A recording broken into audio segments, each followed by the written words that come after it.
On this week's episode, we recap the 30th annual HPS conference. Yes, we went and we met up in person. You guys know how great that is. Then we're going to tell you all about it. So stick around.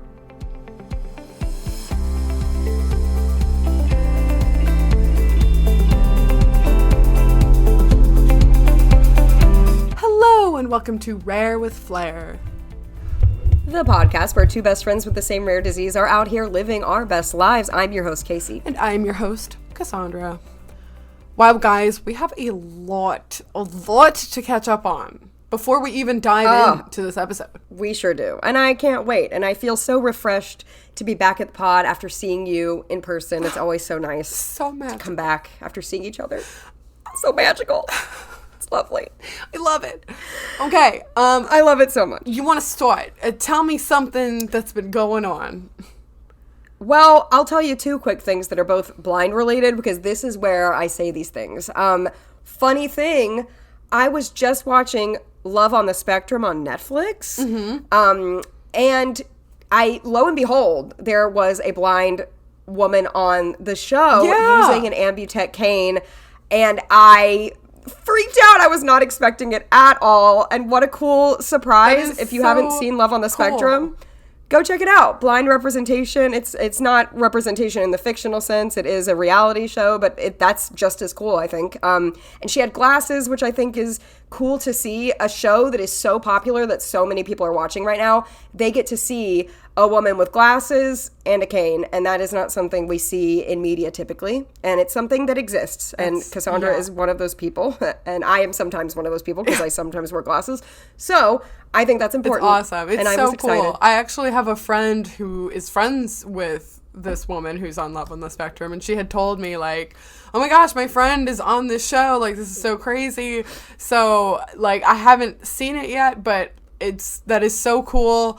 And yes, I know, I always feel, we've talked about this on episodes before, we always feel a little awkward sometimes because people aren't used to seeing people that are, legally blind but can still have enough usable vision to, like, say, read something or hold up your phone really close to your face. And so it can be confusing, but it's, like, so amazing that someone is just living their authentic life, being, like, legally blind, low vision, just out there for everyone to see. It's so cool.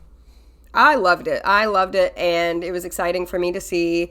And, when people say, do all blind people know each other? Considering you have 1 degree of separation from this person, yes. I would say maybe so. I would say maybe we all know each other. The blind world is very small. It really is. It is a small world. Like, a lot of us know each other. It is kind of funny how that happens, but it's a good time. Wow. Vibes. My other just quick, funny, blind-related thing that's also kind of related to the HPS conference that we just got back from. I did tell you this. I haven't told our audience that when I was in the airport, I went into the men's room. And 100% because visually, I was in a rush. My plane was already boarding, so I was rushing. And I never do this. I feel like because we're low vision, we usually actually try harder not to make these mistakes. Yeah, we're a little more cautious. No, I saw urinals. I freaked. I was like, oh no. So that was just funny, and I feel like that's such a blind moment that doesn't happen to me often, but it did happen to me, and I was like, this is such a blind moment. We love it. So I know. I mean, not as potentially awkward, but when I was in the airport, I got, like, kind of lost in the bathroom. I felt very blind for a sec because this was, like, a few weeks ago. But I knew it was a really big airport. I think we were in Atlanta.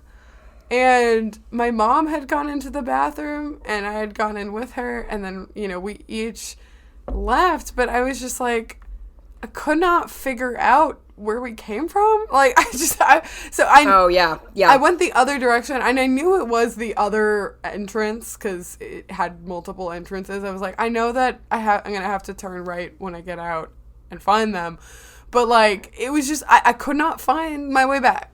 Airport life, bathrooms be like that. Airport bathrooms, you turn a corner, there's a whole other alcove. Oh my gosh, there's it's like so confusing. Sometimes there's like you've been to the ones where like you enter and there's just like a giant column in your way to try to direct the traffic. Yeah, and it's just like, oh gosh, where do I go? It goes in like 6 different directions. Seriously, it's weird. Navigational, it really orientation, and mobility nightmare. Like airport. Yeah, bathrooms. it actually is. Truly.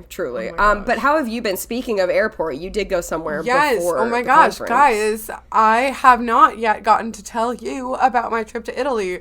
So we recorded our last episode about skincare right before I left so that I could post it right when I got back. But so I have not gotten to tell you. It was great, and it was also a lot. So it was my whole family, my parents, my brother and sister-in-law. It was super fun to just get to spend time together. Obviously, the food was amazing. It was both better and worse than I expected it to be. Like Italy as a whole, not spending time with family, but like that was overall really great. But like, but I think I was really impressed with like the architecture and the art, and you see pictures of these things so many times, and then you actually go and see like the Colosseum or the David, and you're like, wow, this is absolutely enormous. Like I just thought it would be smaller.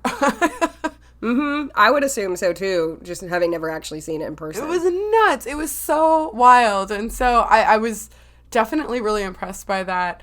And people were overall super nice. I think the parts that were worse were, number one, that there were just, especially in Florence, like there were just too many tourists, which is very hypocritical of me to say as a tourist. But like it just, we were there in like late March, so we just kind of expected there to be fewer people, but c'est la vie. Actually, that's French, so never mind. But like like it was just, it got so but also to validate you, coming from you have traveled internationally a lot, and you've never had that particular complaint. No, like, you've been a tourist many times. Truly. And like, you've never said that. So clearly, when I think the closest we ever felt that was when we were in Barcelona, because Barcelona's getting to that point. Yeah, that's a very, But at the same, I feel like when I was in like Dublin or when I was in Madrid, like none of those cities felt as like congested as it felt to be in Florence. And of course, Florence is smaller, but I felt like we were in Epcot in like more of a bad way, I almost would have rather been in Epcot because people can't smoke in Epcot. Well, also it's expected. Yeah, exactly. And it's expected in Epcot for it to be crowded like that. So, but it was kind of it's also like not, I will warn anyone who is low vision or blind who listens to our show, I will just warn you, maybe travel to Italy with other people that are sighted, because it is not like a super accessible place. Pro tip, you can get into museums for free if you are blind. So we didn't fully know that. So we paid the entrances, and they told us when we were there, like, oh, you didn't have to. And we were like, oh, okay. But funny. But, hey, by the way, just so you know. But it's the streets are not just cobblestone, but they're like just huge, just rocks. And so it kind of it hurts the body to walk on that continuously when you're just not used to it, or you've got, achy breaky joints. And cars don't stop and go everywhere. Like there are quote unquote pedestrian streets, but they are not very well protected. So, you could be in like a pedestrian like walkway, and there's just a cab or a motorbike just zooming by, and it's you got to be on like super high alert, which is a lot. But I will share a really great, cool thing that happened at one of these museums that we did not have free entry for. So in the Uffizi Gallery in Florence, where you can see a lot of the art of just really famous Renaissance and before painters, but also some of the works of our favorite Ninja Turtles, Michelangelo, of course, Donatello, Raphael, and Da Vinci. They actually let me touch some of the sculptures. It was crazy. The folks at that museum were like, wait here. And so we waited here for, like, in this area before the museum for a while. My mom was with someone who worked at the museum, and they came back with these 2 rubber gloves, and they're like, here, you can touch the art. And I was like, I can touch the art? It was so cool, guys. It was so cool. That's really cool. That's really, really awesome. I got to do a touch tour at the Met once in New York, which is not quite as cool, but it's a similar situation, and that was really fun. It's so helpful, right? Like, being blind has its perks, let me tell you. I know, right? And it's one of those things that it's like, because we have some vision, we kind of, again, we are kind of under a slight delusion, which is fine most of the time. You know, we get the idea by looking at something, or we can use, like, our phone, take a picture, our monocular, zoom in. We have tools that can help us get the idea, but I honestly think that through, you know, touching some of, like, these sculptures, I was like, oh my gosh, like, this is, you know, I'm feeling like someone's calf that was sculpted, and, like, this guy is shredded. Like, you can feel where they actually made, like, the indentations for, like, muscle, and that's not something I would have ever been able to really know without feeling it. Right, you might have missed that visually, so that's awesome. It's so cool. It's really cool. It's like it's the details we miss. It's the details, and that's the thing. That's, like, why we've benefited from things like audio description before, is because it's the details. Yeah. It's the details. It's all in the details. Overall, I eat a ton of cheese, and it was good to spend time with family. I did love Sorrento, though. My parents and I went there after we'd spent some time in Florence, and it was super cute and cozy, and there were tons of lemons on the trees, which is something I really, really wanted to see. So it was really lovely, but we, like, turned around and immediately went to the HPS conference pretty much. Yes. Well, I'm glad you had such a good time, and I do want to, like, jump in and actually talk about the conference, which is what this episode is. Before that, though, quickly, we do want to give a little email shout-out today. We just got an email. I don't want to get We just got an email. Yeah, let's not do that. But we did get an email from Jeff, and it really brightened our day, actually. Cassandra and I were both kind of having a crappy day in the same day, at the same time. And Jeff just came out of nowhere, sent us this email. He's a professor of cello at Texas Tech University, which is just the coolest thing. It's so I think crazy. That's amazing. And sent us this lovely email that really brightened our day and our week and our year. Yeah, no kidding. We've said before, we love your emails. So if you have something to say to us, you want to share your story, you want to, like, suggest an episode topic, you just want to say something funny that you think we'd enjoy, give us a shout at hello@rarewithflair.com, and we usually read them on the pod, or at least parts of them. Yeah, so we would love to read part of this from Jeff, and we'll obviously get Jeff's permission to do so. If you do not want us to read your email on the pod, we will not, so don't feel worried about that, but we might give you a shout out, who knows. So I'll read this first little part. Jeff says, I am a very low vision person and have been all my life. Speaking of life, your podcast changed mine. Stop. Which is like, literally gives me chills. That's the sweetest thing. The 2 big topics I was struck by involved the faking issues, apparently most of us VIPs do, and the use of a cane. Because we've talked about faking, being more sighted than we are, and you can continue, Cass, if you want to read another chunk. This just cracked me up. I loved this. It made me laugh out loud. He was like, it was faking everything, personally, professionally, and even on the golf course. Not saying a damned thing, but pretending I can. It was all a lie. I had no idea that I was doing. Yeah, you're lying and you don't even know you're lying. Like, you don't even know relatable. You're doing it. Like, it's painfully relatable because, like, you don't want to be a problem. But at the same time, you're, like, kind of missing out, and you're being a little disingenuous at the same time. And so, like, it's super cool that he kind of called himself out on it, and then he was saying it was so powerful to me for me to hear the two of you talking about this. I've changed my behavior, and I now admit when I can't see something.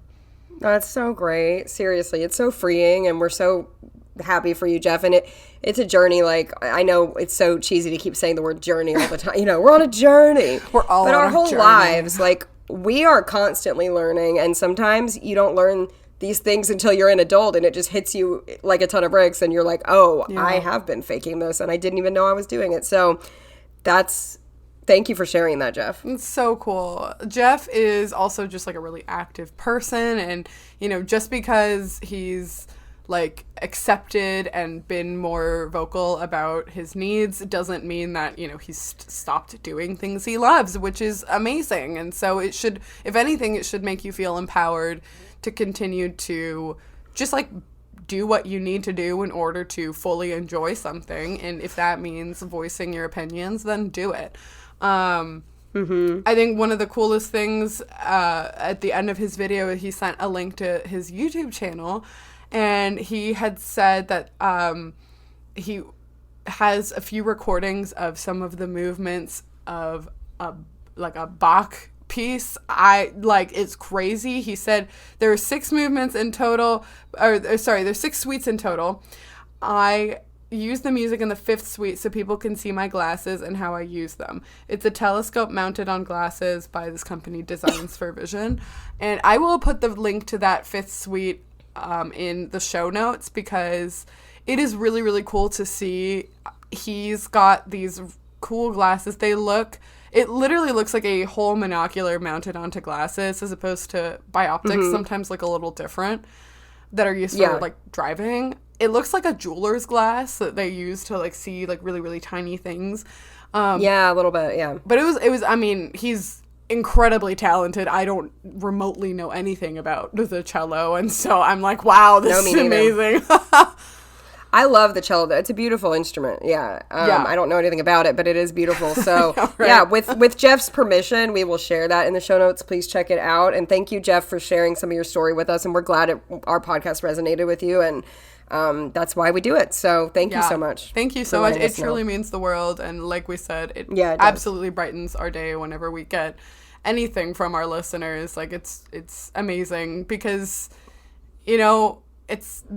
we've always talked about how it feels like we're talking into a void, and so just knowing that you guys feel validated by us just sharing our kooky, goofy lives, then that's amazing. Yeah, it's amazing. But without further ado, we have spent enough time. We had a lot of important things to cover in the intro. That's okay. That's okay. But we've got to cover this year's HPS conference, our 30th conference, which was the 30th anniversary is the Pearl anniversary. So our theme was Pearls of Wisdom. Share your pearls of wisdom. We had little pearls we were wearing throughout the conference. We both brought our own pearls necklaces, but they also were giving out fake pearl necklaces, at the registration. Those fake pearls were my favorite fidget. We were both just fidgeting with them the entire time, obviously. So amazing. But it was so fun, guys. Speaking of the conference, we met a ton of listeners at the HPS Con, which is amazing. It's just powerful to know that people in our very own rather tiny community are listening to our show. So there were multiple people who told us, like, I've listened to every single episode, which is crazy because there are a lot of those. Bless you, truly, for listening to us talk. I mean, I'm frankly honored and astonished. Frankly honored. Astonished. It's a feat. And, hello to any new listeners if you found us from the conference. Some people do that too. So welcome. No pressure if you're to new, listen you have a to lot. Every single episode, by the way. I was going to say, you have a lot to catch up on, and we're sorry about that. Or maybe that's a good thing. You have a long backlog if you're bored. Just go for it. Just binge it, it's a lot to cover. Speaking of which, we're not going to go through and explain exactly what this conference is. We have Hermansky-Pudlak Syndrome. Mm-hmm. The Hermansky-Pudlak Syndrome Network is a nonprofit. They put on a conference every year in Long Island. This is our 4th episode about the HPS conference. The very first one we did was a really like good in-depth overview about how the conference works. So if you would like to know, we're not going to go back over that. So I would recommend listening to that first. But I think you'll still be able to follow this. Or yeah, it'll be in the show notes. Thank you, Cass. But if you don't want to do that, I think you'll still be able to follow this. It just won't be as in-depth of what the conference is because we've already explained that before. So we're just going to jump right into this particular conference. Yeah. I think it was episode, I want to try and guess, maybe 16. I don't know. It was early on. For those who, again, are maybe newer, if you want the show notes, they are at rarewithflair.com. You can just click on the latest episode right there on the homepage, and you can see all of the little cutesy little links that I put based on things that we mentioned in our episodes. I try to keep them up as best I can. If there's anything missing, let me know. Send us an email. Yeah. But anywho, a little disclaimer before we begin. I like a disclaimer. We love a disclaimer around here. We love it. So, number one, first disclaimer. Obviously, our thoughts are our own. We say this before every con recap. Our thoughts are our own. We're not representing the HPS network despite, being pretty heavily involved with it. And we're just talking about our own experiences. We're not going to, say anything bad. We're just, we're not representing the network. Yeah. Yeah, the network is very supportive of our pod, but this podcast is not, through the network, per se. So, yes. And the second disclaimer is we will be talking a little bit about the National Institutes of Health, which will get into politics a bit, but we're going to try to steer clear of getting too political on this podcast. But that's just it's going to come up a little bit just because that's the nature of what is happening in the current climate right now. If you want, we have both been very open about our experience at the NIH before, and overall it's a really amazing thing to be part of research there. So, they're also a really big part of our scientific board of folks that are very smart doing research on our disease, and so it's relevant, but we don't want this to become political at all, so we're just not gonna do that. Yeah, exactly. Now that those disclaimers are out of the way, we've made it. We can jump right in. We made it. Wow. Take a breath. So you got there on Thursday because Casey is a cool girl and she actually does some work for the network. So she attends a very long meeting on Friday for the board of directors. Yes, correct. I am not on the board of directors, but I am HPS staff, and it's like a board/business meeting on Friday. It's about 5 hours long. So we started that, or I believe at 8 a.m. Is when I started that. So I got there Thursday night. Not much happened Thursday night. I saw a few people, said hi, and then I was in that meeting from 8 to the afternoon on Friday. And then you arrived on Friday afternoon. Yeah. Because the registration opens at 1 for the conference. Right, and we took a flight that was not super, super early, so that we could make sure that we had a room to check into. But we got, yes. Traffic was pretty light. We got there earlier than we've ever gotten there. But it was great. Of course, classic HPS conference fashion, saw a bunch of people in the lobby. When did we see each other? Around registration? Yes, I snuck up on you. I saw you before you saw me, and I kind of did a funny little cat. So good.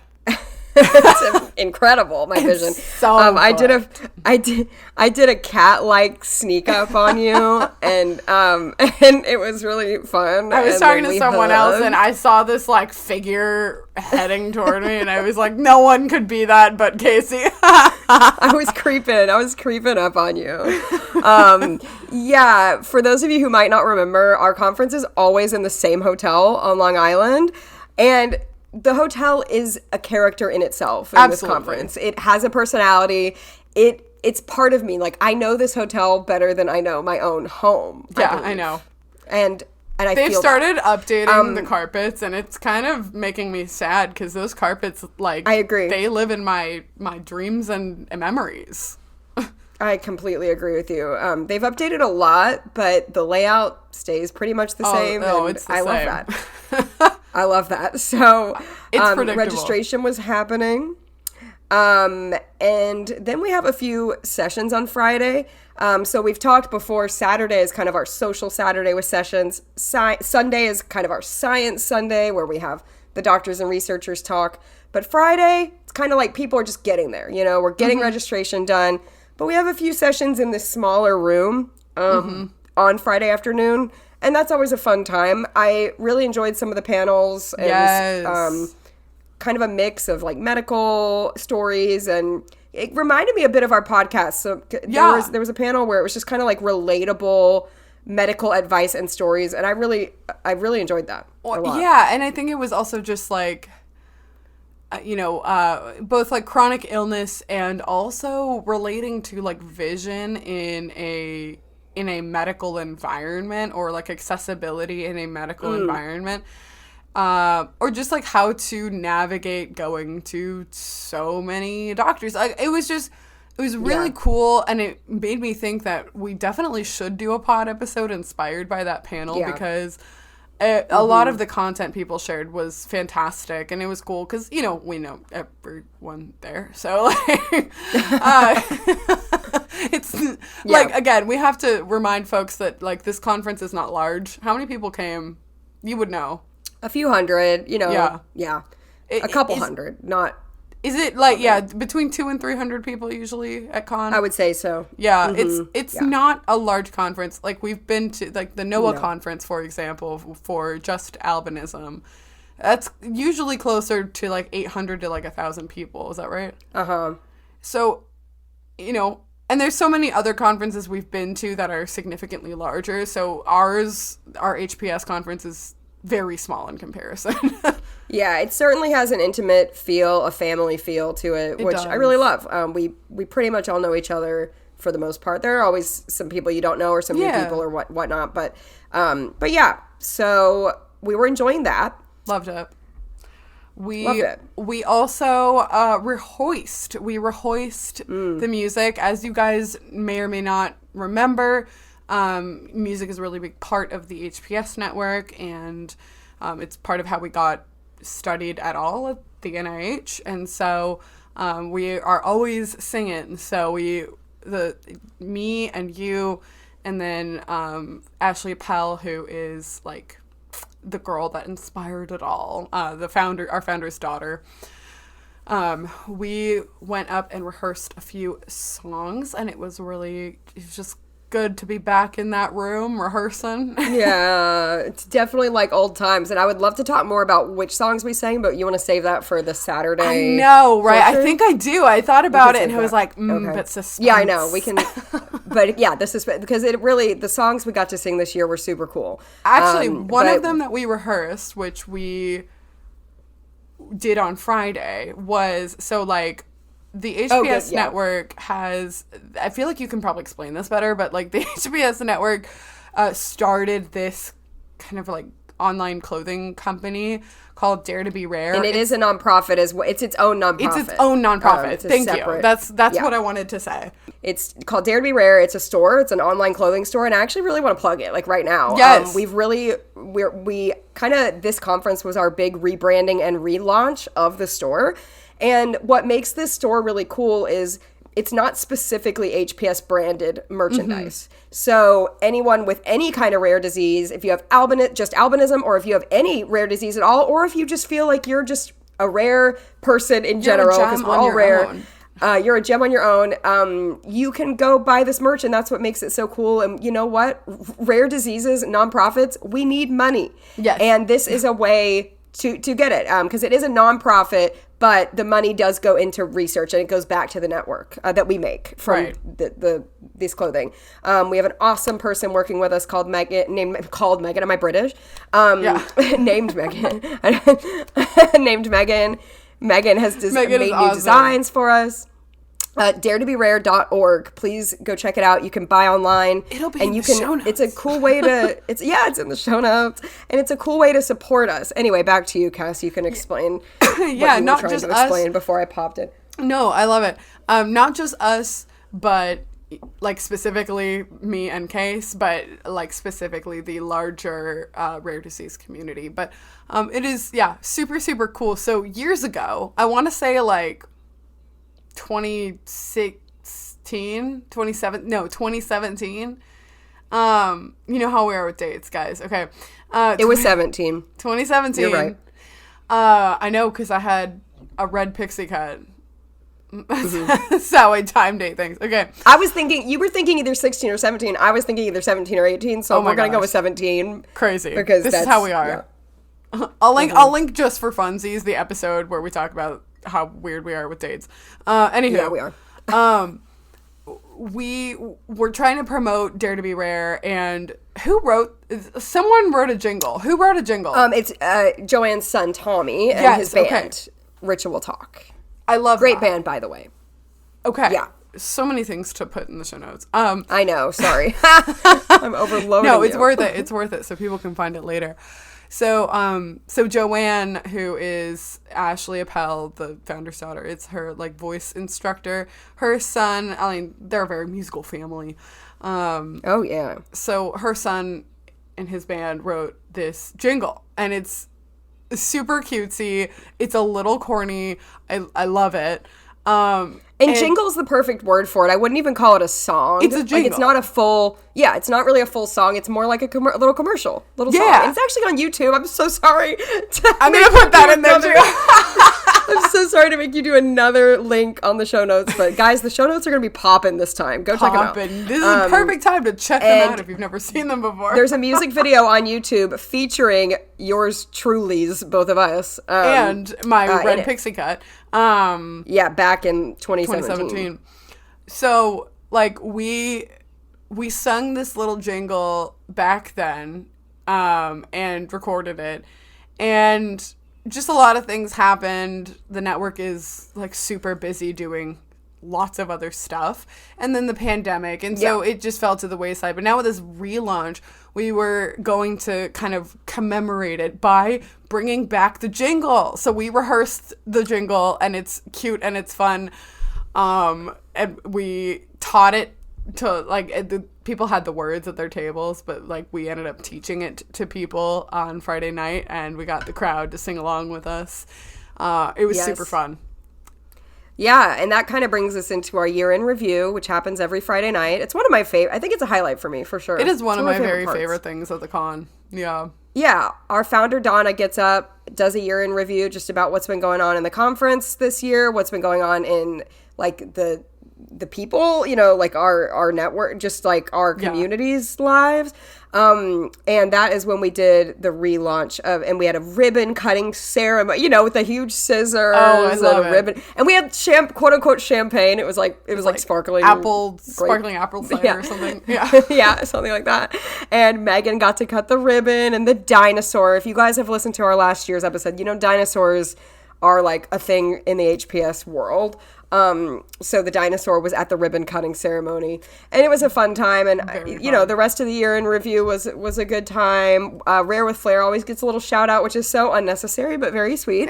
We always appreciate it. It's so fun. Yeah, it's very nice, and we usually always shout teach some outs kind as of part song. of the like official staff this past year, which was cool. Fun times. Case does a lot of the social media work now for the network. You know, you should definitely give the pages a follow. HPS. On Instagram, we are HPS Network, and I believe the same on Facebook. Yeah. So at follow. Network. Yeah, give us a follow. We've also got like great folks that have been working on like the video content. Like, it's just it's been, there's a lot of stuff happening over here at the network. It is exciting. It's cool because we get to hear a lot of that in your interview. Even if you're not like super involved in the network, you get to learn a lot. And I feel like I always learn something while listening to it. It's really cool. And it's like the most entertaining PowerPoint presentation you'll ever watch. Donna keeps it interesting. She's funny, and it's always a delight, so in my opinion. So Saturday. Wait, one of the best parts of Friday. Oh, wait, the bar. I'm so sorry. Is the bar. You take over. Forget me. I'm losing my mind. The bar. The bar. Obviously, we go to the bar on Friday night. Does that sound like it would be a crazy time? Yes. Is it? No. It's pretty low key, especially this year because we had a lot fewer medical professionals because of current politics and the NIH. So it was a little more sparse, and also a lot of people who usually stay up later, including myself, went to bed rather early, which I appreciated personally. But well, there were also just a little less people there in general. So it was less a people smaller at the bar. conference for us. Period.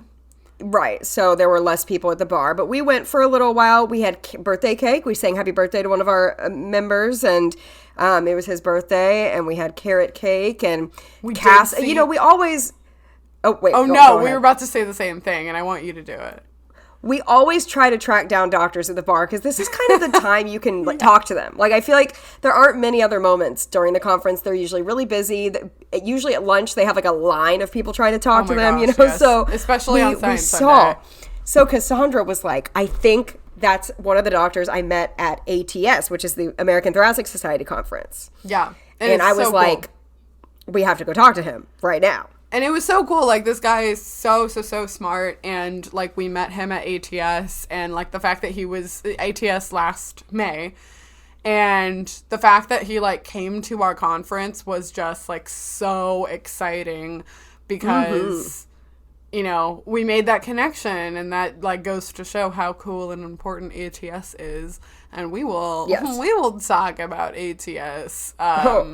Wink, wink. Wink, wink. But it was great to, you know, get to kind of, because, like, sometimes, like, it's hard to know how to integrate into the community because people know themselves, like, know each other super well. Yeah. And people try to catch up. And so I was like, I think he's by himself. Like, we need to talk. So it was great. Yeah. And I'm glad he came out. Like, even though he did come to the conference by himself, I'm glad he came to the bar. I'm glad, like, I know. I'm glad we get to meet these people and talk to these people. And it's so cool. It's so cool. Like, I think the HPS network does a really, really good job at making connections and keeping them. We're likable. People remember us, and we're is one of those people. It's such a perfect blend of, like, joy and grief and, you know, medical stuff, like, hard information and emotions and just, like, a beautiful, lovable corniness. It's the only conference where you can look to the right and see someone bawling their eyes out and then look over to the left and see a blow-up dinosaur walking toward you. Yep. That's just very on par. That's exactly what this conference is. In a nutshell. It's lovely. And it's such a unique experience. We've made 5 now episodes about this conference, and I still struggle to find adequate small words to describe the experience of being there. It's impossible. I was trying to describe it to someone who has never gone, and I was telling my mom, I was like, I don't think this person can understand until they go. I don't think you can possibly understand unless you go. I don't think so. It's impossible. It's impossible to describe. It's really such an entity unto itself that I simply struggle to understand. It is impossible. It's impossible to describe. Truly. But we went to bed kind of early. It was hilarious because as I was heading up, do you want to tell it? So funny. This is so funny. I left the bar and went to this other part of the lobby to make a call, and then I went up to, and Cassandra thought I went up to my room. So then I was going to go up to my room. So I press the elevator button and the door opens, okay? And I see a lady standing in the elevator. And I was like, are you going up or down? Because there's another level below and I just wanted to make sure. And then I realized it was you that I was asking. And you were like, Casey? And I was like, oh, it's you. Whoops. That was so funny. It was such crazy a blind moment. timing, but I thought she was upstairs, so I really didn't expect her, and we can see each other very well. Oh my gosh. But you heard my voice first, so you like recognized me when I right. asked you that. But I had no idea. And like I even knew what outfit you were wearing and everything, and I still didn't recognize you. That's like so funny. And I can still remember the moment and like remember seeing you and not knowing at all that was you, which is just really weird and bizarre. Truly so blind, guys. Yeah, so blind. But that was a funny moment. I'm glad you remembered to tell that moment. I loved it. Yeah, so got some rest and then kicked off Saturday, Social Saturday. Yes. But that doesn't mean that there's no science going on. Of course not. Of course not. Because while we're having our social time, there is another conference going on simultaneously called the Meeting of the Minds. Like we said, we're not going to try to get too political here, but typically the Meeting of the Minds has about 50 doctors and researchers in attendance. This year, it was more like 20. Yeah. Just because of the NIH, the National Institutes of Health, could not be there. But we always sing for them. We do. And I think there were a good amount of folks also on Zoom from the NIH. I think what's happening is travel restrictions at the moment. But anywho, so we usually sing at the Meeting of the Minds just to open it up. And loosen everyone up because they're about to spend like 8 hours in a room listening to each other. Give them a little joy. Make them remember why they're doing this, who they're fighting for. Right. Yeah. So, but we're the only people that get to go in there, which is pretty cool. I know. It's actually so cool. And it's a kind of a cool room because it's round. I just think it's a fun place to be in. Yeah. It is. It's special. It's like a closed door kind of situation. I know. So it's I feel super cool being able to just be allowed to go and sing and then leave. Yeah. I know. But yeah, so whoever's singing that year, which usually includes us, we do some kind of brand new parody song. This is part of our whole shtick at the HPS Network. We love a parody, and we always, change the lyrics to something related to like finding a cure, being part of research, these great minds that are helping us to hopefully find a cure, and we need you and we need your help and we love you and whatever. Yep. It's a good time. So this year we did a parody to Count on Me by Bruno Mars. And it was just basically like, you can count on us to, be there to help you research and we can count on you that you'll be there. Yeah. And it was cute, it was kind of, the lyrics were a little, like, we were like, do we, like, we only have like 30 minutes to rehearse this, like we just meet up and rehearse right then before. So, but no, I think it went well, and I think they always enjoy it, and we try to make it like a fun, entertaining, we smile, and it's like a funny, silly, like, it's fun. Right. It's like self-aware, like we, during the parts of like, you can count on me, like 1, 2, 3, since there were only 3 of us singing, we like made quirky, cute little poses every time we said 1, 2, 3, like. Yeah. You've got to go over the top and be silly with it, because if you try to be too serious with it, it's like a parody song. Like you've got to be silly. You can't do that. You've got to lean into the goofiness, and it's fun. Following that, Rick Wadati, who we love. I'm so sorry, Cass. You're gonna have to link another thing in the show notes. So real. Rick Wadati, an amazing photographer with the nonprofit Positive Exposure, and he just opened up a new gallery in Manhattan. Huge, massive gallery in Manhattan. And exciting, but it was such a good moment we had with me, Cass, and Ashley. He grabbed us and took us outside, and it was the perfect weather where it was cloudy enough where we could kind of open our eyes, because it was early in the morning and the sun wasn't out, and not early, but it wasn't the afternoon yet. Right. And he took pictures with us in natural light, and you can't beat natural light for photographs. Like, Truly. It's so much prettier in my opinion. So he took a lot of pictures of us. I can't wait to see him, but that's always a delight. He's such a talented, he's a professional photographer, so obviously that's really fun to get your pictures taken. And he makes us feel so beautiful. Yeah, like we've talked about Rick Wadati before, because we see him at a lot of, especially the NOAA conferences. Yes. And he's just such a delightful person. He is telling people how like beautiful and gorgeous they look, and like snapping. And he really means it. He really does. He was showing us our own.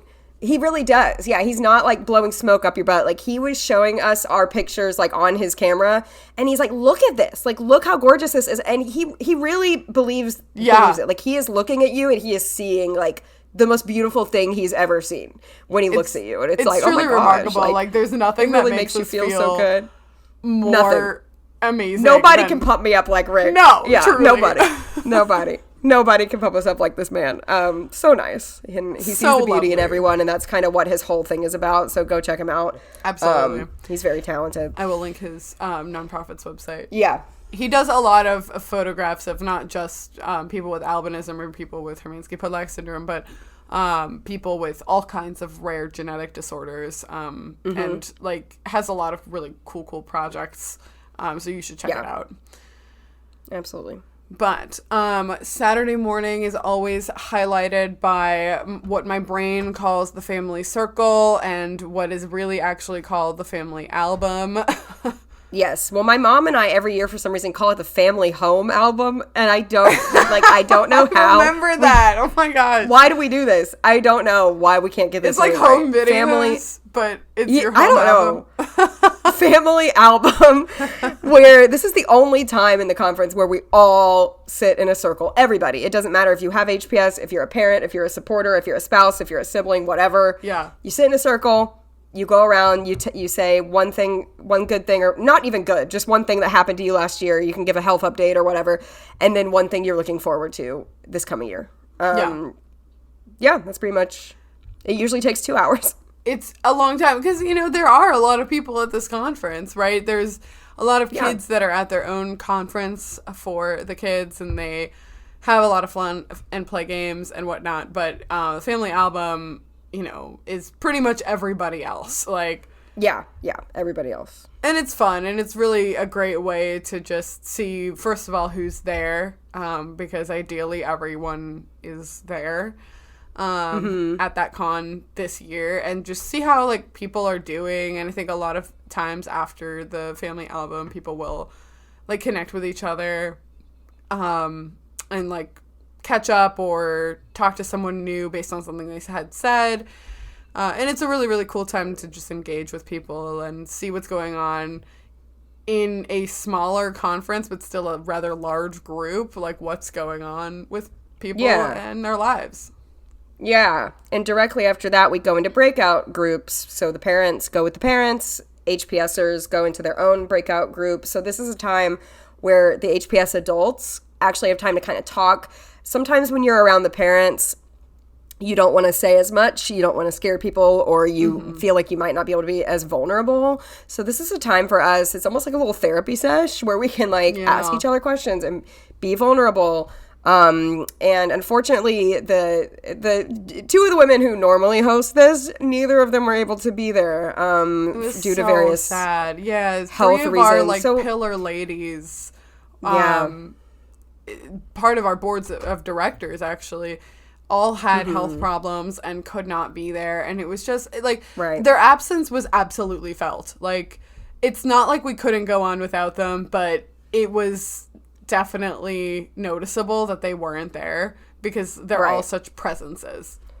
Right. So it was different this year. It was still good. It was still a good session. It had really good moments. It was just different, and I think the whole conference was different and there are even two other women who are not on the board but are very involved who also weren't there. So it was just like a lot of people weren't there that we normally sing with, and so they weren't there either. And so it was just it was different. We were missing a lot of our doctors and a lot of our patients as well. Right.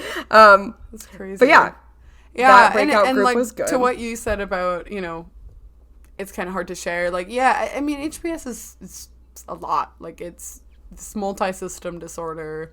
You've got the vision, you've got the bleeding, you've got bowel disease a lot of the time, and then a lot of folks there are also dealing with the lung disease. And so it's just, you as a patient, you kind of get used to living with it, but you don't want to, you don't always just throw that around casually because, like, a parent is just learning that their kid they're very got fresh. diagnosed. Like, it's so fresh, and it's, like, they're already grieving the fact that, like, the child that they had imagined is going to be different, right? So, like, I think it's really important for both of these groups to have their separate time to be able to say things that the other group might find a little jarring. Yeah, absolutely.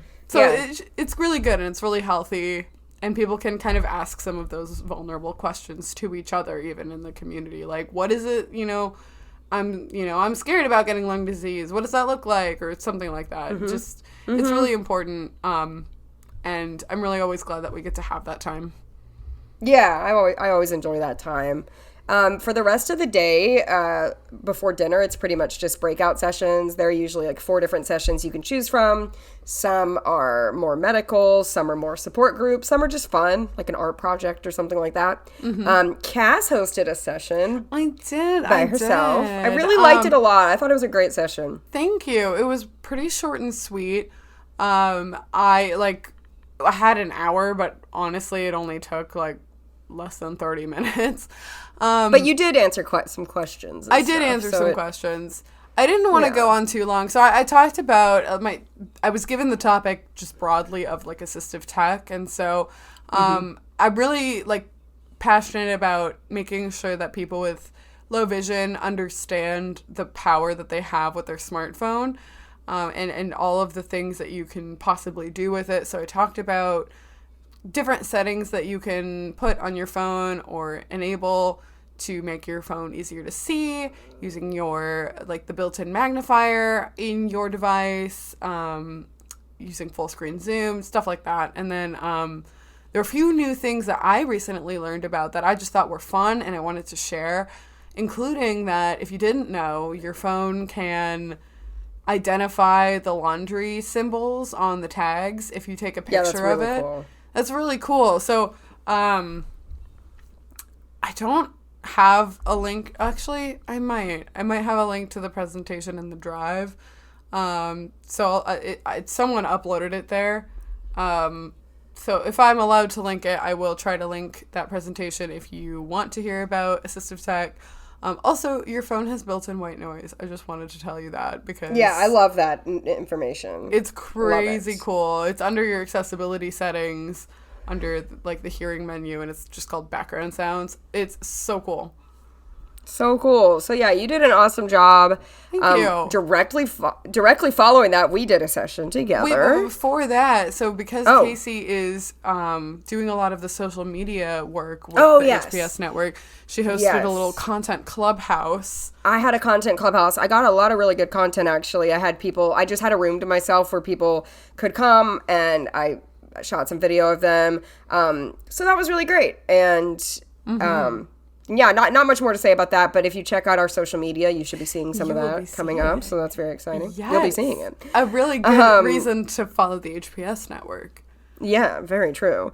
We did do a session by ourselves, which we always do, although we usually always pick a different topic, and this year was kind of like social life with HPS, the things we do. I think a lot of parents might be afraid of, especially their kids as adults kind of getting out there on their own, being social. So we talked all about that, how we get there via rideshare, how we find people, just like a lot of things we've talked about on this podcast. Yeah. It's kind of like a live pod, when we do this. There weren't a lot of people in that session, so we kind of just sat around and made it more of a more casual, intimate type of thing where we could all kind of talk. Yeah, and it was nice. I was like really tired. Like I get so tired in the afternoons on Saturday. There's such long days. Yeah, such long days. I was fading a bit. So that's good that it was kind of a less, we weren't standing up at the front. We were able to be a little more cash. It was nice. And then after that, Megan, who is doing the Dare to Be Rare refresh and update, she led this fun art project. So our good friend Liz Schaefer, who probably isn't Liz Schaefer anymore because she got married recently. Yay. And she is an artiste by trade and usually hosts some kind of fun art thing. But because she was busy and potentially enjoying her honeymoon, I don't know, we had Megan, who is also a cool artsy person, who had this, like, I loved this activity. It was really easy and very, like, low mess, but it was really fun. She had a lot of I'm just, so like, sad I missed out on this. Oh, I was doing man. the Content Clubhouse again at this point of the day.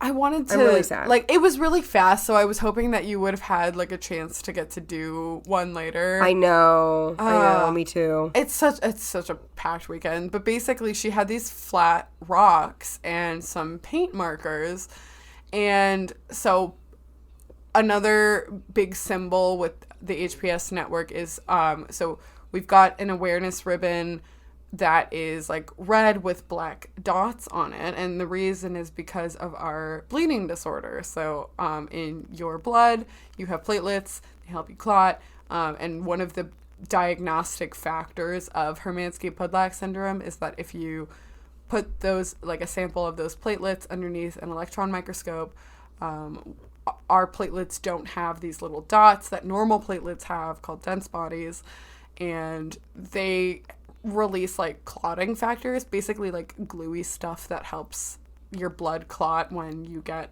like a cut or a bruise or something.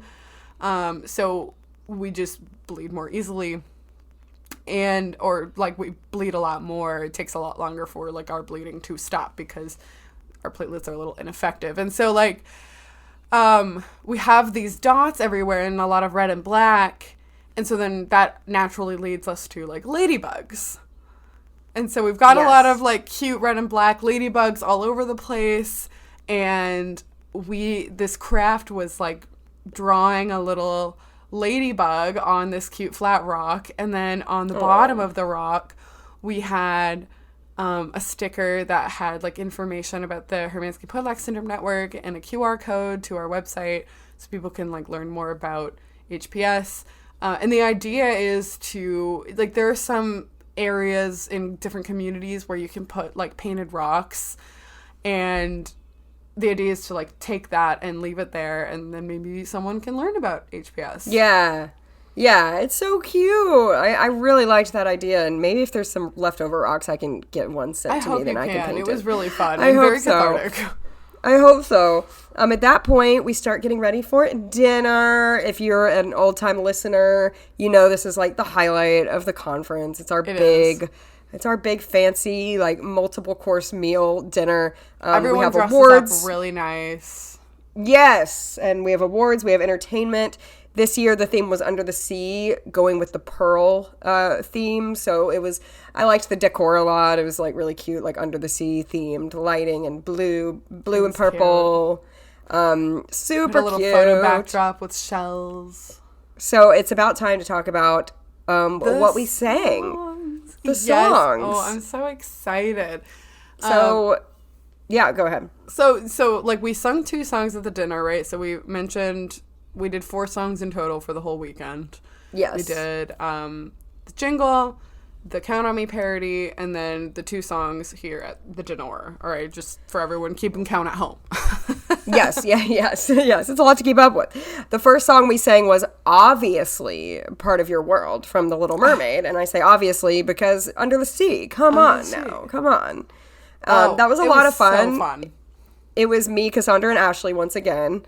Always a joy to sing with them. Always so fun. It was fun to be theatrical and little, like, over the top. I love it. And it's so cute because that song has a lot of like spoken parts of like what is that word again? Oh, feet. You know, like feet.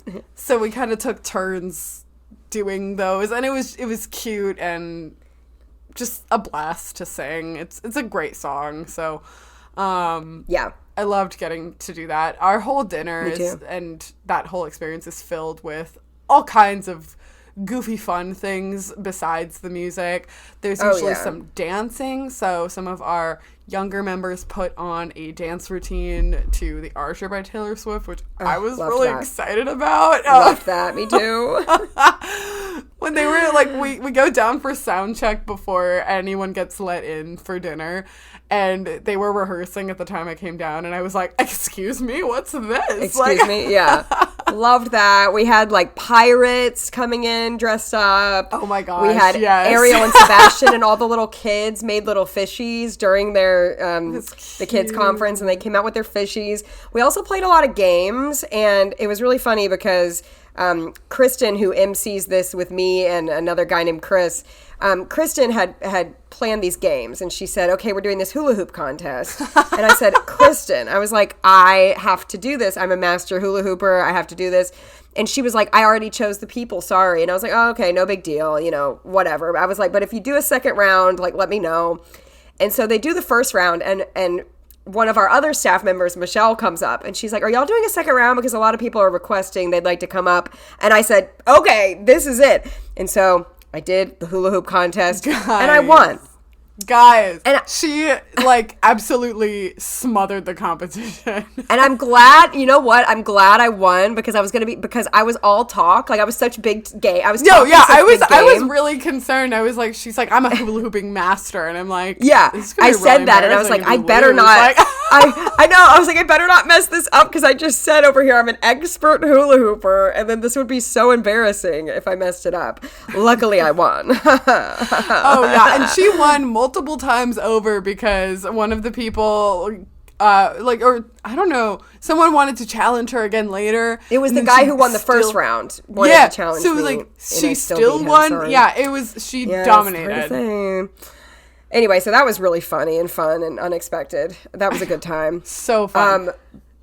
We also played a lot of fun music. We were just singing along at our tables. Oh, obviously. Such a blast. But, okay, the final song we sung, we saved the best for last because it is truly so special. So the background, the song is called I Am Rare. It is an original song. The background is that one of our members, one of our member families, if you will. So this little boy, William, he has Hermansky-Pudlak syndrome, and, you know, his whole family goes to the conference. They actually help raise a lot of money for Hermansky-Pudlak syndrome. Will's grandpa is totally blanked on his name, Mike. Will's grandpa, Mike, wrote this lovely song called I Am Rare, just basically about, like, having a rare disease and having HPS, and he had, like, written it and released it on YouTube, a video of just kind of him singing the words, and we were, like, so taken by it as a community that we were like, well, of course we have to sing this song at the dinner. Well, and he always said his dream was to have people with HPS sing it. He does not have HPS himself. His grandson does. And I don't know how he wrote these lyrics so well because he really wrote them from a perspective, you know, of an HPSer. And like he's saying, I am rare. Like the perspective is from a person. And he performed it last year at the dinner. But, you know, the intent was obviously for us to sing it. People with and I think HPS. Last year it was just a video that played of him singing. I don't even think he did it live. I think he played it because he couldn't finish it because it was really emotional. Oh, I thought it was just a video. Yeah, I'm totally remembering that a different way. I'm pretty sure it was. I thought it was like a slideshow. Anyway, I don't know. I don't know. Anyway, but. Like, it is emotional. Super it's cool very because emotional. he accompanied us on the guitar. Yeah. And the three of us sang the song, and it just it felt like such an anthem. Oh, it did. It's like we had multiple people come up to us saying that was like their favorite performance we had ever done at the conference, and everybody was crying, including we were all getting kind of emotional, and he was. And then at the end, he gave us a guitar pick with his name on it. It's so cool. It's like an amazing souvenir. Amazing. Yeah. We got to do like a little 3-part harmony. It was really, really cool. Just really resonating, you know. I was personally really proud to sing the opening line, which is, the sun is bright, it hurts to see. And nothing has ever been more true. I love when lyrics are just like, it's to the point. Like, it's not trying to be anything. The sun is bright, it hurts to see. And like, it's so poignant because I think it's that's just like the so most simple. like literal line in the song. But I just, I love it so very much because I think of it constantly. I love it. I love it. So good. It was a really lovely song, and we got a picture taken with him, which was super cool. Yeah. And of course, we can't have dinner without dancing. Oh my gosh. Okay, And but boy, our did we dessert. dance. Oh, our dessert. We were like holding off on going to the dance floor, even though people were begging us to go because we didn't have our dessert. Here's what happens at the network and at this hotel. If you are not sitting at your seat, they will not give you dessert. And then if you aren't sitting at your seat and they do give you dessert, they'll take it away. They will take it from you before it. you finish it. So we were like in protest, sitting at the table. We were sitting, waiting. And in fact, they had skipped our table entirely. And my mom just had like went up and asked someone, and then they brought us dessert. So And it was good. It was great. I loved it, but it took forever, and we missed some dancing, which is unfortunate, but it's the price we pay for dessert. And it was good, and no regrets. No regrets. Not at all. Cass and I went up to the DJ, and we requested Hot to Go by Chapel Roan. We did. And he played it, and it was lots of fun. It was very fun. We may have been some of the only people dancing to it, but it was really fun. But that's okay, because it was really fun. And I was kind of crapping on the music last year, but this year was better. This year was an improvement. This year was really good. Well, This year was really good. We made the request, and she was predisposed because in the past couple years, the music hasn't been like the best, and so she was like bracing herself for it to be kind of bad. And so it wasn't. We were still waiting for Hot to Go, and then the next song comes on, and she's like frowning. I'm like, but Casey, it's the twist. And I was like, okay, I'll dance to the twist. Why are you mad about the twist? I'm not mad about the twist. I was about to go up to the room, and I didn't, and I'm glad because Cruel Summer played. And we were actually the only two out on the dance floor. The only two. Yelling. The only two. I don't want to keep secrets just to keep you. It's just to keep you. And what a fun time that was. I loved it. I loved it. And it's not that like no one likes dancing. I want to emphasize. I think a lot of people. It's usually a fully. This was like really late. It was almost 11 o'clock. It was really late. First of all, and second of all, I think a lot of people like had it up because it was just such a long day, and there were also fewer people at this conference period. So, regardless, we still gave Cruel Summer its a moment. Of course. Sunday morning. Unless are we ready? No, that's it. Sunday happened to be HPS Awareness Day. So HPS Awareness Day, we have dubbed April 6th HPS Awareness Day. And we decided to do... It's the date that we were officially a nonprofit? Yes. Okay. Yeah. And we decided to do a 6-minute walk, and to not be too long-winded about this, a 6-minute walk is like a diagnostic tool that they use at the doctor, at the pulmonologist, to kind of track your oxygen level, especially if you're predisposed to lung disease like we are. And it's kind of boring and clinical, and you walk down a hallway for 6 minutes, and then they check your oxygen cones saturation. 100 feet apart, so you just walk back and forth, and it's really quiet and dark and boring. Kind of depressing. Depressing. So we were like, you know how you do like fun runs or walks for nonprofits for donations and stuff? We were like, let's do a 6-minute walk, but make it fun. And we're going to like ask people at home to join us. I went on Facebook Live and Instagram Live. We had a Zoom link where actually a lot of people joined us on Zoom. I don't know if you heard that a lot of people were there on Zoom. How many people joined us on Zoom, like roughly? It was at least like 25, which for That's us awesome. is That's great. a lot for us, yeah. Yeah. So, but we the people who were there live at the conference, we decided to make the 6-minute walk like a fun event. I made a playlist. So I put like Walking on Sunshine and, those kind of songs on it. And we had big balloons that looked like ladybugs, the red balloons with the black dots. Didn't you also put like Mark Anthony, Vivi to Me Vida? Yes. Yeah, yes, I did. Loved it. That was great. We had pom-poms, some people dressed up, all decked out in their like 80s workout gear with the sweatbands. Yes. Our dinosaur was there. And one of the best parts, both of the dinosaurs were there, weren't they? Yes, I think so. I loved it.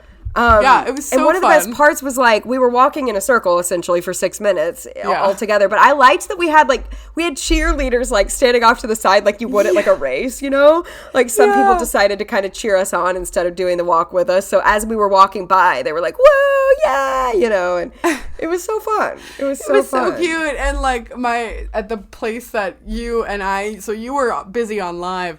Yes. But I was walking close to you and then also to my mom, and we were all very close to one of our very favorite pulmonologists who was also walking this with us, and we were like, oh, this is so cool. Like, we're doing it with like an actual lung doctor. Special.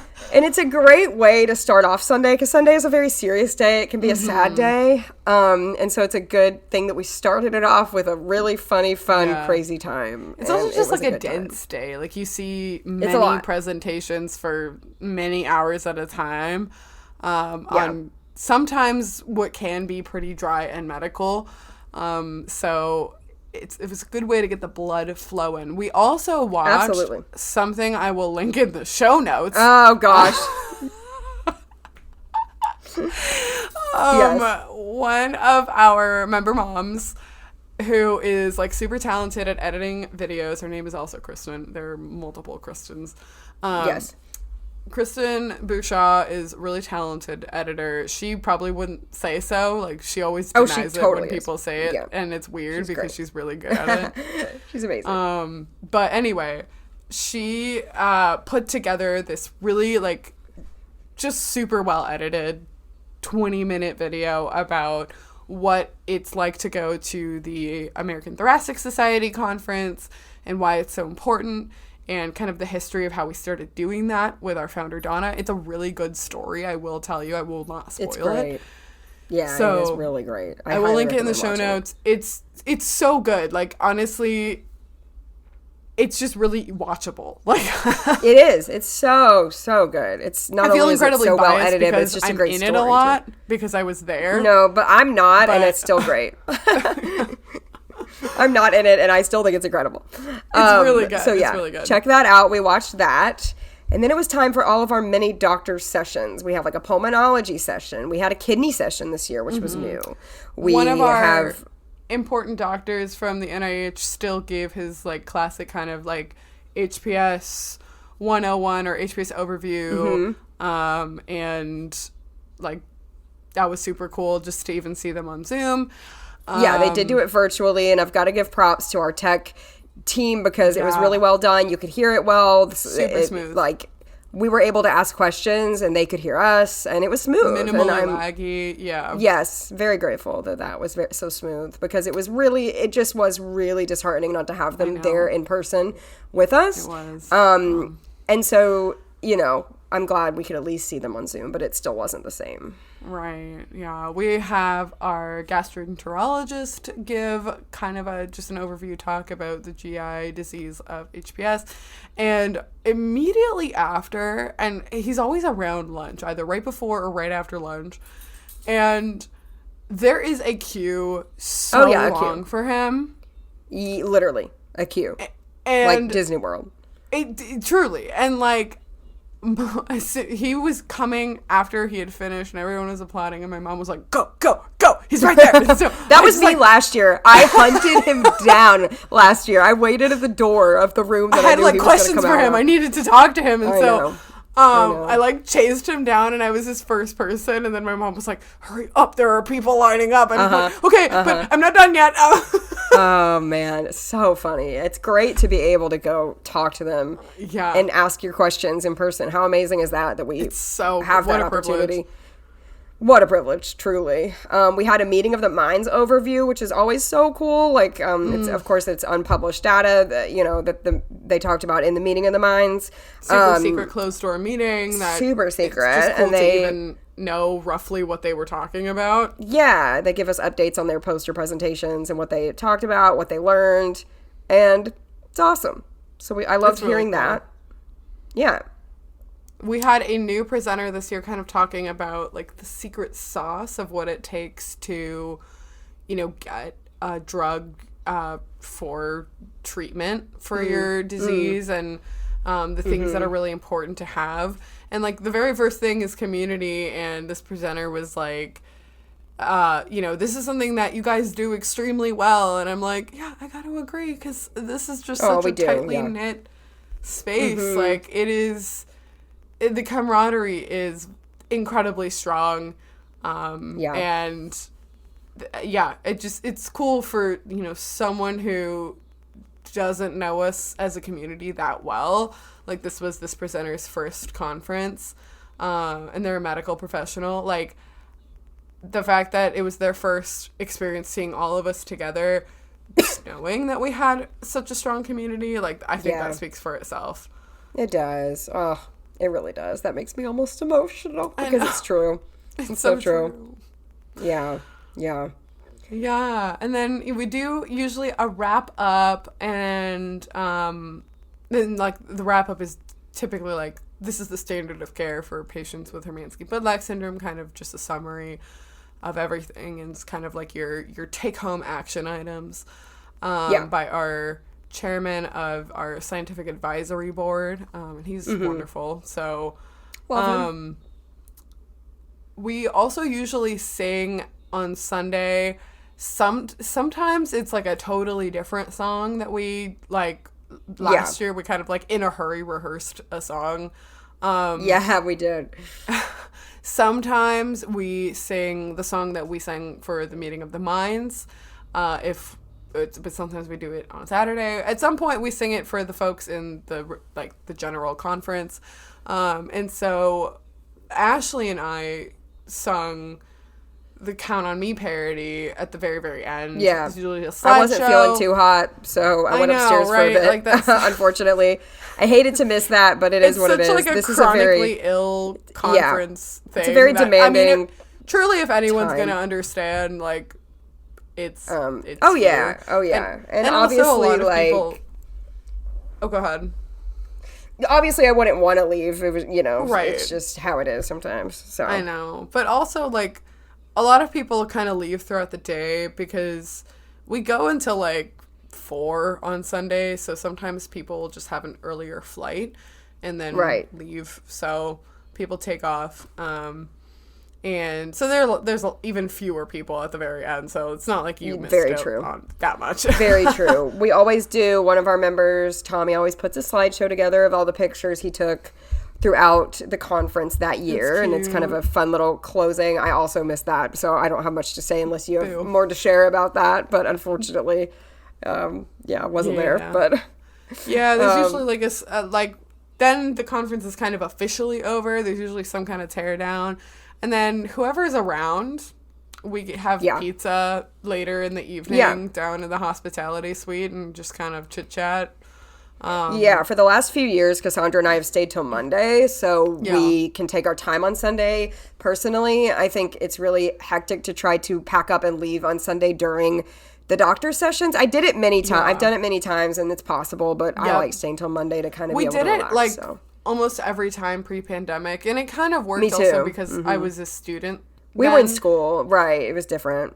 Yeah. But at the same time, like, now that I'm an adult, like, I'd rather just take a half day at work and fly home kind of early in the morning and get to see all the presentations without, like, worrying that, I need to check out of my room and I need to watch my luggage. You gotta, and, like, your luggage is down there. Yeah, it's just, I need to leave now because I'm gonna miss my flight, just, like...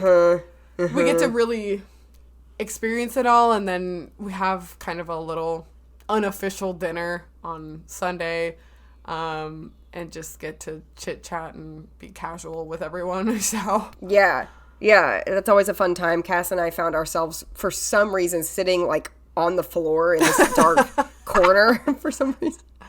My mom took a picture of us. I need to send it to you. Oh, she did? She did, please, sitting on the floor. Please send it to me. I need your pics too. I forgot to ask you for the pics you had of me. Meaning my mom's pics, because I don't think I took a single photo all weekend. Love that. I took a decent amount just because social media, but that's all. Yeah, and that makes sense. And now I rely on you, so I don't take any photos. Right, exactly. You can count on me, like 1, 2, 3. Like you'll be there, and I'll be there.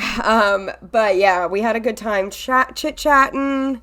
And yeah, I mean, that was pretty much it. We went up to our rooms and went home. But it was a different conference for sure, just with the lack of... It was different, yeah.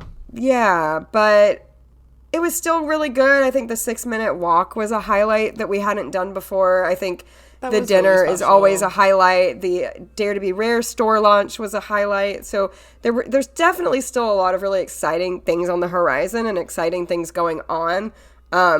There are some things where we feel like we're taking some steps back too, but we'll get back on our feet, and hopefully next year we'll all be together again. Yeah. And it's exciting because, the work never stops. It's hard because, at the HPS conference, it's more of, a time of reflection and a time where we, the general people who attend, members get an update on what's going on, but it's not like we're necessarily able to make more progress. The progress that gets made sometimes comes in the form of research while we're actually there at the hotel, which we've talked about on previous conference episodes, or on stuff that gets discussed in the meeting of the minds, which usually ends up coming to light much later. So, it's hard to see, any progress, and especially when so many, both members and parts of our medical team couldn't be there. It did feel a little disheartening in some ways, but at the same time, it's always, an amazing time to see our HPS family, and it's just super, super needed, at least in our lives. We've talked about the importance of having community. And when I've talked to people who, have HPS or not, and have talked about, what being sick or chronically ill or cancer or whatever it might be. And, one of my very first recommendations is always just find some community, because it's really what helps. Yeah, it's really, really the main thing that helps. It's what gets you through. You can go to therapy, you can talk to other people, but they're never going to get it the same way your community is. And I do recommend both, but you know what I mean. Obviously, I think, but it's something that nothing else can replace. So, it's a special time. Crazy. And I had a good time, overall. We are excited because this is not our only conference episode for this year. No, it's not. So, I have mentioned in the past couple of years that I've been to the American Thoracic Society conference as part of the HPS team that goes. I got asked a couple years ago, and it was the delight of my life to get to go. And this year is going to be extra special. I'm so excited. I'm coming this year for the first time. I can't wait. It is kind of an insane jam-packed week, but I'm so excited to get to talk about it on the pod after it happens. Yeah. Can't wait to make an episode about that. So that'll be in about a month from now. So stay tuned for that. I mean, we'll obviously have more episodes in between then and now. So obviously stay tuned. But yeah. But yeah, can't wait to talk about ATS. It is a whirlwind, and it needs to be documented somewhere. Can't wait. But yeah, thank you for listening. If you're still here with us, I know that was a little longer of an episode, but that usually is how our HPS ones go, because it's a lot to pack in. But we hope you enjoyed it regardless. It was fun to relive it. It's fun to have this memory as a time capsule, kind of, to go back and listen. So thank you all for listening. We hope that it was lovely to see anyone who is listening who was at the con. Yes. And we will see you in 2 weeks. Bye. Bye.